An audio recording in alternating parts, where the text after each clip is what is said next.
নরসিংদীতে এক মাদ্রাসা ছাত্রকে এক শিক্ষক কিভাবে পিটিয়েছে, পশুর মতো পিটিয়েছে। অথচ এই এতটুকু বাচ্চার উপরে তো নামাজও ফরজ হয় না। সে বেগুনা মাসুম, তার জীবনে কোনো গুনাহ নাই। এটা মাসুম শিশুকে আপনি পাশবিকভাবে পিটালেন।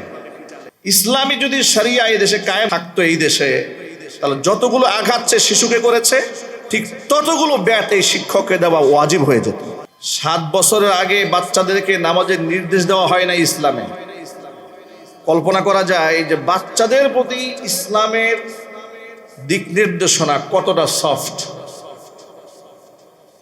আমি অবাক হয়ে যাই, নামাজের মতো এত বড় গুরু দায়িত্ব, যে নামাজ না পড়লে মুসলমান থাকা যায় না, যে নামাজের সাথে আমার অস্তিত্বের সম্পর্ক, আমার ধর্মের সম্পর্ক, আমার দ্বীনের সম্পর্ক, ইমানের সম্পর্ক, সেই নামাজের বিধানটাও আমাদের বাচ্চাদের উপর 7 বছরের আগে কার্যকর করা হয় নাই। রাসূল বলেছেন, মুরু আওলাদাকুম, সন্তানদেরকে নামাজের নির্দেশ করবে বিসসালাহ ওয়া হুম আবনাউ 7 সিনিন, যখন বয়স হবে 7 বছর। সুবহানাল্লাহ পড়েন।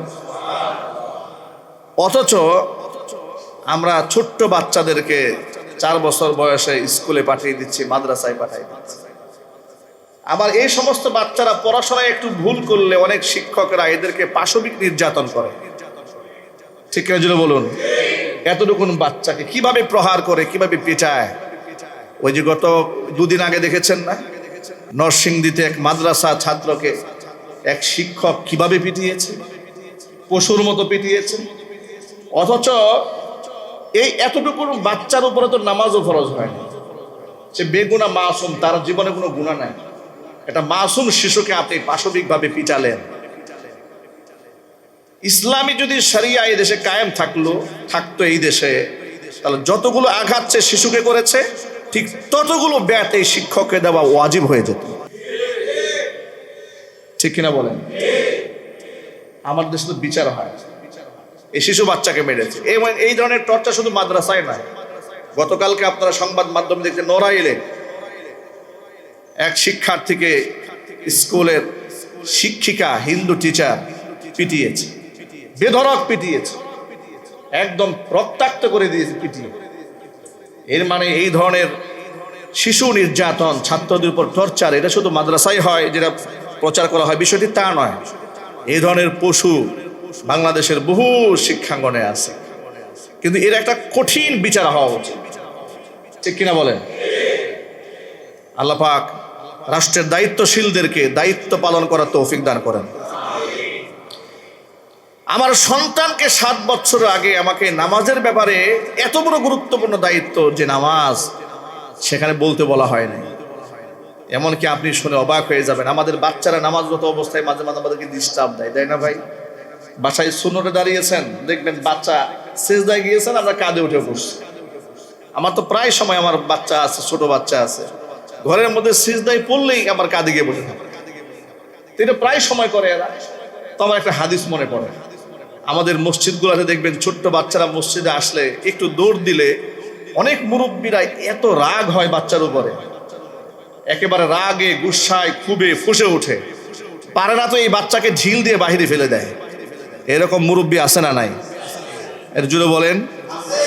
এখানে আজকে এই কথাটা রেকর্ড হচ্ছে ক্যামেরাতে, এবং আপনারা যারা উপস্থিত সকল মানুষ এই পয়েন্টটা ঠান্ডা মাথায় স্মরণ রাখবেন। আপনি ছোট বাচ্চা মসজিদে এসছে, মাসুম বাচ্চা, 7 বছর হয়েছে কিংবা 6 বছর হয়েছে, এই বাচ্চা আসার পরে বাবা মা তো চায় তার সন্তানটা নামাজি হোক, নামাজে অভ্যস্ত হোক, সেই নিয়তেই তো মসজিদে নিয়ে আসছে। ঠিক না ভাই? ঠিক বলে। এখন এই বাচ্চা তো দৌড় দিতেই পারে, সে তো বাচ্চা, সে দৌড় দিবে না তো আপনি দৌড় দিবেন?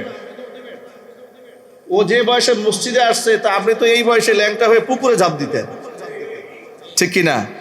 আপনি রাগ হয়ে গেলেন। ফাতিমাতুজ জাহরা রাদিয়াল্লাহু তাআলা আনহা সন্তানদেরকে একবার শাসন করেছিলেন। নবীজি সাল্লাল্লাহু আলাইহি ওয়াসাল্লাম হুজরাখানায় সিজদায় পড়ে আছেন, হাসান এবং হুসাইন সাইয়্যিদা শাবাবি আহলিল জান্নাহ, জান্নাতের যুবকদের সর্দার যারা হবেন। শিশুকালে নানার কাঁধে গিয়ে উঠেছে, নানার কাঁধে উঠে ঘোড়া বানিয়ে খেলা করছে। নবী করিম সাল্লাল্লাহু আলাইহি ওয়াসাল্লাম সিজদায় পড়ে আছেন, উনি সিজদা থেকে মাথা উঠাচ্ছেন না, ওরা ঘোড়া বানায় মজা পাচ্ছে, একদম লম্বা সময় নবী সিজদায় পড়ে আছেন, ওনারা খেলতেছে, কাঁদে ওঠে। ফাতেমাতুজ জাহরা রাদিয়াল্লাহু তাআলা আনহা বেশ কিছু সময় পরে খেয়াল করেছেন, প্রথম মনে করেছেন হয়তো নামেন নাই, নেমে গেছে, উনি নামাজ পড়ছেন, দেখা গেল না, ওনারা একদম কাঁদে উঠে বসেই আছেন আর রাসূল সিজদায় পড়ে আছেন। ফাতেমাতুজ জাহরা খুব রাগ হয়েছেন সন্তানদের উপরে, রাগ করে গুসায় ধমক দিয়ে এদের ঘর থেকে বের করে দিয়েছে। নামাজ শেষ হওয়ার পরে নবী করিম সাল্লাল্লাহু আলাইহি ওয়াসাল্লাম ফাতেমাতুজ জাহরাকে ডেকে বলছেন, ফাতেমা, সন্তানদেরকে ধমক দিলে কেন, গালমন্দ করলে কেন? বল, বাবা আপনার কষ্ট হচ্ছে, আপনি নামাজ পড়ছিলেন, আপনাকে ডিস্টার্ব দিচ্ছে। রাসূল জবাব দিয়ে বললেন, ওরা আমাকে মজা পাচ্ছিল ঘোড়া বানিয়ে, আর আমি মজা পাচ্ছিলাম আল্লাহর সামনে সিজদায় পড়ে থেকে। ভাবা যায় নবী করিম সাল্লাল্লাহু আলাইহি ওয়াসাল্লাম শিশু বাচ্চাদেরকে কদর করতেন, যে নামাজ ছিল রাসূলের জান এবং প্রাণ। হুজুর বলেছেন, ফিতরাতান জন্মগতভাবে আমার কাছে তিনটি জিনিস প্রিয় করা হয়েছে। এক নাম্বার, হুব্বিবা ইলাইয়ান নিসা, নারীদের প্রতি আমার ঘৃণ্য মনোভাব নিয়ে আমাকে সৃষ্টি করা হয় নাই। সেই জাহিলি যুগের বক্তব্য, যে জাহিলি যুগে কন্যা সন্তান জন্মগ্রহণ করলে হত্যা করা হতো, সেই যুগে রাসূল বলিষ্ঠ কণ্ঠে উচ্চারণ করলেন, নারীরা আমার কাছে ঘৃণার পাত্র নয়, তারা আমার কাছে শ্রদ্ধা এবং ভালোবাসার পাত্র। আল্লাহু আকবার পড়ে। এরপরে রাসূল বললেন, হুব্বিবা ইলাইয়ান নিসা ওয়াত-তিব, সুগন্ধি জন্মগত আমার কাছে পছন্দ, খুশবু ব্যবহার করতেন নবী করিম সাল্লাল্লাহু আলাইহি ওয়াসাল্লাম। 3 নাম্বার, ওয়া জুইলাত কুররাতু আইনি ফিস সালাহ, নামাজের মধ্যে আল্লাহ তাআলা আমার চোখের শীতলতা দান করেছেন। নামাজ এত পছন্দ করতেন, নামাজ লম্বা সময় দাঁড়িয়ে থাকতেন। নামাজ ফরজ হওয়ার আগে থেকেই নবী করিম সাল্লাল্লাহু আলাইহি ওয়াসাল্লাম নামাজ পড়তেন। সুবহানাল্লাহ পড়েন। নামাজ ফরজ হওয়ার আগে থেকেই রাসূল পাক সাল্লাল্লাহু আলাইহি ওয়াসাল্লাম নামাজ পড়তেন। এমনকি খাদিজাতুল কুবরা রাদিয়াল্লাহু তাআলা আনহা রাসূলের সাথে নামাজ আদায় করেছেন নামাজ ফরজ হওয়ার আগেই। কারণ খাদিজাতুল কুবরা রাদিয়াল্লাহু তাআলা আনহার ইন্তেকালের পরে 5 ওয়াক্ত নামাজকে, আপনার রমজানের রোজাকে ফরজ করা হয়েছে, 5 ওয়াক্ত নামাজকে ফরজ করা হয়েছে। কিন্তু তার আগেই মা খাদিজাতুল কুবরা রাদিয়াল্লাহু তাআলা আনহা রাসূলের সাথে নামাজ পড়েছেন। সুবহানাল্লাহ। যে নামাজ আল্লাহর নবীর কাছে এতটা প্রিয়, যে নামাজে রাসূল সিজদায় পড়ে থাকতে এত পছন্দ করতেন, মাঝে মাঝে এত লম্বা দাঁড়িয়ে থাকতেন, হাত্তা তাতাফাত্তারা কদামা, পা ফুলে যেত। সেই নামাজে 2 নাতি কাঁধের উপর বসে আছে, নবীজি একটু ডিস্টার্ব ফিল করেন নাই, বরং হুজুর বললেন, ওরা আমাকে ঘোড়া বানিয়ে মজা পাচ্ছিল, আর আমি মজা পাচ্ছিলাম রবের সামনে সিজদায় পড়ে থেকে।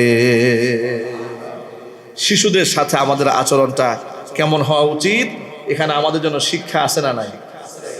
আজকের পর থেকে বাচ্চাদেরকে ধমক দেবেন, গালমন্দ করবেন, মিজাজ খারাপ করবেন না? মিজাজ খারাপ করবেন না। এদেরকে আল্লাহর ঘরে আসতে উৎসাহ দেন।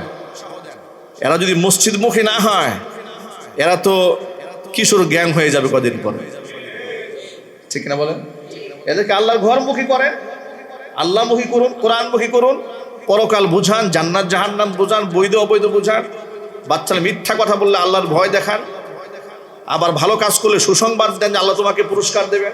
এদেরকে তাওহীদ শেখান, এদের রক্তে মাংসের মধ্যে তাওহীদ ঢুকিয়ে দেন, তাহলে আপনি নির্ভয় থাকতে পারবেন, শান্তি পাবেন দুনিয়াতে, শান্তি পাবেন আখেরাতে। আল্লাহ তাআলা কবুল করেন, জোরে বলেন আমিন। আমি এরকম এক্সাম্পল দিতে গেলে সকাল থেকে রাত পর্যন্ত বলতে বলতে হাজারো বলা যাবে, যার কোনো শেষ নাই। এক কথায় আল্লাহ তাআলা আমাদেরকে একটা পূর্ণাঙ্গ জীবন ব্যবস্থা উপহার দিয়েছে। তবে এই কথার অর্থ এই নয়, তাহলে কি আল্লাহ আমাদের জীবনটাকে আষ্টি পৃষ্টি বেঁধে টাইট করে দিয়ে বেঁধে দিয়েছেন? না, লা ইউকাল্লিফুল্লাহু নাফসান ইল্লা বুসআহা, সাধ্যের অতিরিক্ত আল্লাহ কিছুই চাপায় দেন না। এমনকি যে সমস্ত জিনিস আদায় করতে বান্দার উপর কঠিন হবে, আল্লাহ সব সহজ করে দিয়েছে। নামাজে দাঁড়িয়ে নামাজ পড়া ফরজ, কিন্তু আপনি অসুস্থ, নবীজি সাল্লাল্লাহু আলাইহি ওয়াসাল্লাম বলে তুমি বসে নামাজ পড়ো। আপনি বসে পড়তে কষ্ট হয়, আপনি শুয়ে নামাজ পড়েন, ইশারায় নামাজ পড়েন, সুবহানাল্লাহ পড়েন, সহজ করা হয়েছে। আপনি রমজানে রোজা রাখবেন, এটা ফরজ, কিন্তু রমজানে আপনি অসুস্থ হয়ে পড়েছেন, রোজা রাখলে আপনার রোগের মাত্রা আরো বেড়ে যেতে পারে। দিনদার ডক্টর বলেছে আপনি এই রোজা রমজানে না রেখে রমজানের পরে কাজা করেন, কাফারা দিতে হবে না। ইউরিদুল্লাহু বিকুমুল ইউসরা ওয়ালা ইউরিদু বিকুমুল উসরা, আল্লাহ পাক বলেন তোমাদের জন্য আমি আল্লাহ তাআলা সমস্ত বিধানের ক্ষেত্রে সহজতা চায়, আমি কোনো বিষয়কে কঠিন করে দিতে চাই। সুবহানাল্লাহ। এমন কি নবী করিম সাল্লাল্লাহু আলাইহি ওয়াসাল্লাম ভিন দেশে সাহাবীদেরকে পাঠাচ্ছেন দাওয়াতের জন্য, নতুন একটা দেশে পাঠাচ্ছেন। হুজুর বলেন ইয়াসসিরু ওয়ালা তুআসসিরু, মানুষের জন্য ইসলামটাকে খুব সহজভাবে উপস্থাপন করবে, কঠিন করে দিও না। বাশশিরু ওয়ালা তুনাফিরু, মানুষকে সুসংবাদ দাও। জাহান্নামের কথা যতটুকু বলবে তার থেকে বেশি জান্নাতের সুসংবাদের কথা বলো। মানুষকে আশান্বিত করো, ভয় দেখে দূরে সরাই দিও না। ইসলামটাকে এমন কঠিন ভাবে উপস্থাপন করো না যে মানুষ ভয় পেয়ে যায় তোমার ইসলাম মানতে। মানুষ ইসলামটাকে সহজভাবে উপস্থাপন করো। দেখো ইসলামের কাছে আসলে তার সমস্ত বিধানগুলো তার কাছে সহজ মনে হবে। সুবহানাল্লাহ। ইসলামে কোনো কিছু কঠিন নয়, ইসলামের বাহিরের সব কিছু কঠিন। ইসলামের ভিতরে সব আল্লাহ সহজ করেছেন, আর যত কঠিনতা সব ইসলামের বাহিরে। যত প্রবলেম রয়েছে সব ইসলামের বাহিরে, ইসলামের ভিতরে কোনো প্রবলেম নেই।